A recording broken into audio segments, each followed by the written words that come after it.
Girl looked through the binoculars and was shocked to discover a giant insect was hunting down humans. She quickly mounted her glider and soon arrived before the Omu.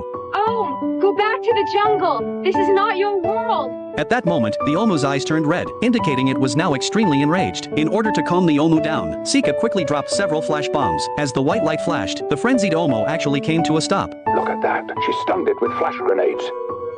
Sika raised her whistle high, and a strange sound emerged. This enchanting insect music could effectively soothe the Omu's emotions. Its eyes gradually returned to blue, and under Sika's guidance, it finally returned to the forest. Sika landed smoothly on the ground, and tightly embraced the man she had just saved. This man was none other than Sika's master. It's been over a year now. It's great to see you. Thank you for helping me with that Yuba was a renowned swordsman, who had been traveling through various countries seeking a way to save humanity. They returned to the Valley of the Wind. Due to the direction of the sea breeze, fungal spores could not reach this place. The Valley of the Wind had become one of the few remaining pure lands. Upon entering the room, Yuba informed Sika's father, the king, that the area of the decaying forest had begun to expand. It wouldn't be long before neighboring nations would wage war over land disputes. He hoped the king would be prepared for battle at any time. However, Sika's grandmother said that there had always been a prophecy passed down in the Valley of the Wind. On the day of humanity's doom, a warrior in blue robes would appear, riding on golden clouds to save the world. But who this warrior might be remained unknown for now. In the evening, a sudden gust of wind swept through the Valley of the Wind, and a giant airship appeared in the sky. Thinking it was an attack by a neighboring country, Sika quickly piloted her glider to investigate. It was then that she discovered the airship was covered in giant insects, which were slowly corroding the ship. Sika understood that the insects would not attack humans without reason. This airship must have done something to anger them. She tried to guide the airship to a safe landing, but it had already completely lost control and crashed heavily into a mountain. With a violent explosion, flames erupted everywhere, and the insects were burned to ashes. Sika rushed into the sea of flames and rescued a girl from deep within the wreckage. Her wrists were handcuffed, suggesting she had been forcibly brought onto the airship. Just then, the girl suddenly began to speak. I am Estelle.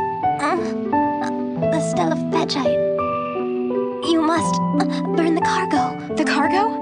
I beg of you, burn everything. Yes, Lestel, I understand. Everything is burning, don't you worry. Upon learning that everything inside the airship had been burned, Dale closed his eyes forever, satisfied. Before they could bury him, a giant insect suddenly emerged from the wreckage. Everyone drew their weapons, ready to attack, but Sika immediately stopped them. She took out her whistle to soothe the insect's emotions, and it gradually calmed down. Then, it flapped its wings and soared into the sky, with Sika following closely behind. Under her guidance, the insect eventually returned to the Omu. When the Omu saw Sika, it seemed to sense her goodwill, then turned and left the area.